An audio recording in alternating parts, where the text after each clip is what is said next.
to get your thoughts on excitement. We talked a little bit, God, maybe it was in May or so, about the excitement that people feel after the drafting of Caleb Williams. What's it been like for you when people stop you on the street? Do they want to talk to you about Caleb Williams and the Bears? Absolutely, absolutely. I probably get more questions than he does about it, but everybody wants to know what we think, and I'm excited too. I'm just as excited as everybody else is. But I am more the reserved excited. I've always been that way. You know that, Lawrence. I am more cautious as well. I don't want to, damper the excitement, but I just my concern isn't really the talent on the team and all of that. My concern would really actually be with more of the play calling and where we're going as far as the identity in the offense. Because, like you said earlier, there hasn't been this kind of excitement since Jay Cutler had joined the team my second year in the league.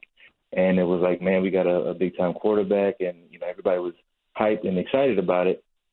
And sometimes we get ahead of ourselves and don't realize that we play outdoor in Chicago. And so we throw the ball 100 times a game, and we end up getting behind and try to have to run the ball. And then later in the season, we're trying to run the ball because it's cold and bad weather. And then we're trying to do something that we haven't done early in the season to try to make up for the mistakes or the opportunities that we missed early.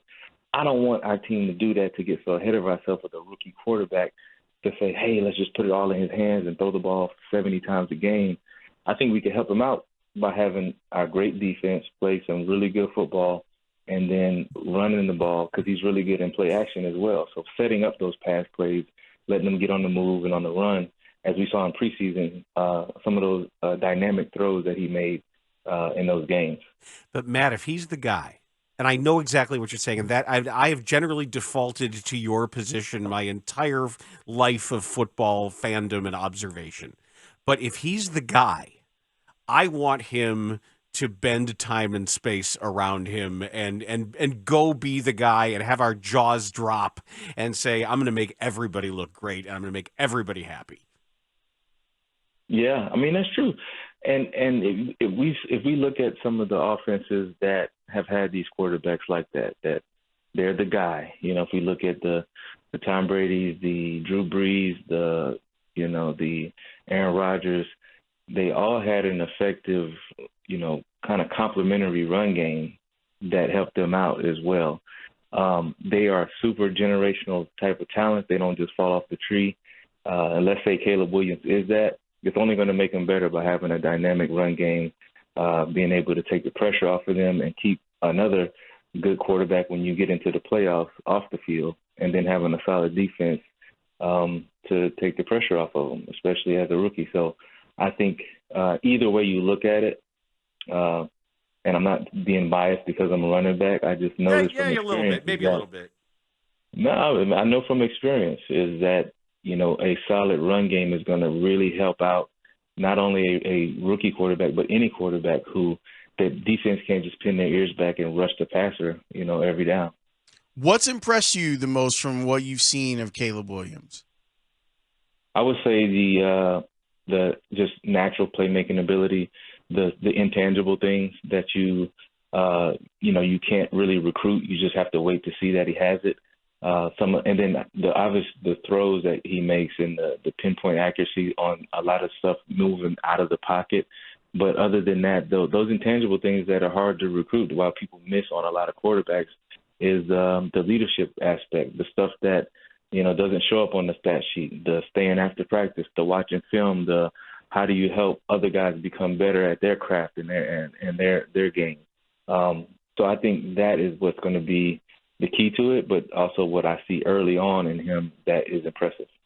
So when it comes to when a quarterback is staying after and watching film, I think he's in a really interesting position because he's got some vets. He's got DJ Moore and he's got Keenan Allen, who seems to be a really, really strong, smart watcher of film to understand what defenses are doing post-snap. And he's got DeAndre Swift. So it seems like he's in a much better position than most rookies are, because he's going to have guys that have made plays in their careers offensively to help him out, even if it's just learning how the NFL game is played. That's right.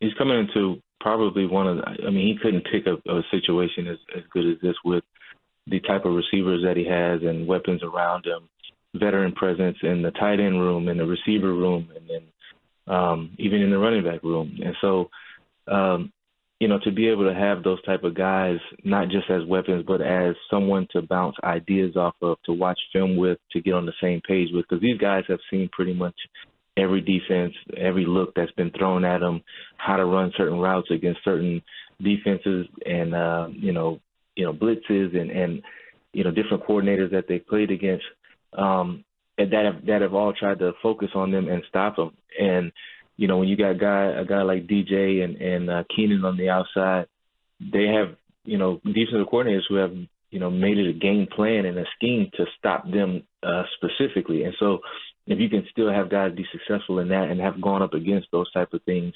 you have a lot to prepare for, but you have an experienced preparation. It's something different when you're non-experiential and you're just preparing for a cover 2 or a cover 3 or this type of zone blitz. It's different when you have guys who have been through the fire, and they know how to run routes and do different play designs against those things, where they can really help him out mentally in the game and to decipher and to recognize a lot of different looks out there. And that's what it really comes down to when it comes to the difference between an average or below average quarterback and then that next top tier kind of quarterback. What advice would you give a rookie about the opener, about your first ever NFL game? The advice I would give them, I would say, if I'm looking back at 2008 and against the Sunday night against the Colts, what I would have wanted to hear would be is don't put too much pressure on yourself. You're here for a reason, and go out there and do it and have fun doing it, because you've been given a talent. And then also you should know whether you worked hard enough or not. The greatest thing about the NFL is that you can't hide. There is no hiding out there. If you didn't prepare well enough or you didn't work hard enough, it's going to show up.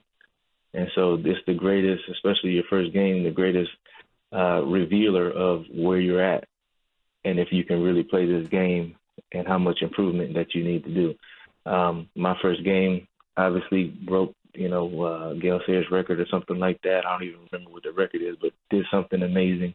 But at the same time, I went back and watched film, and there were some mistakes. There were some pass blocking mistakes. There were some, ball handling mistakes, things like that I had to work on.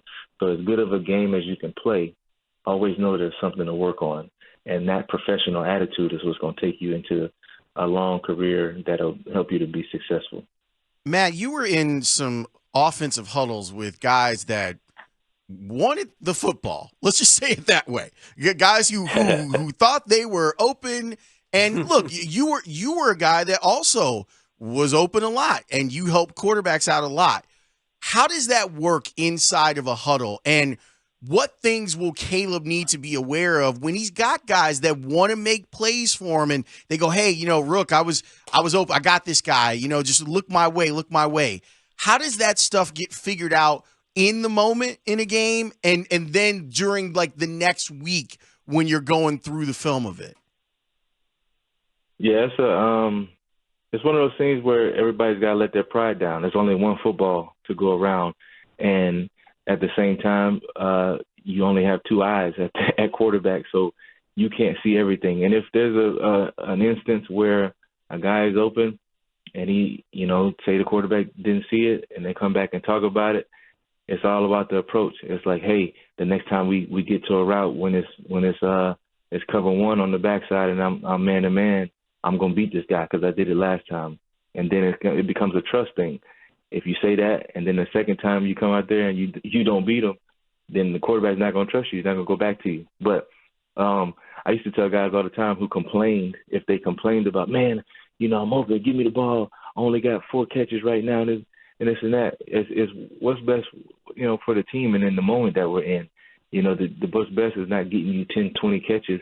If you want to do that, play running back. I used to tell them all the time, hey, you want 20, 30 touches a game? Come play running back. Get in the running back room. They don't want to get in the trenches to do that. That's a different type of deal.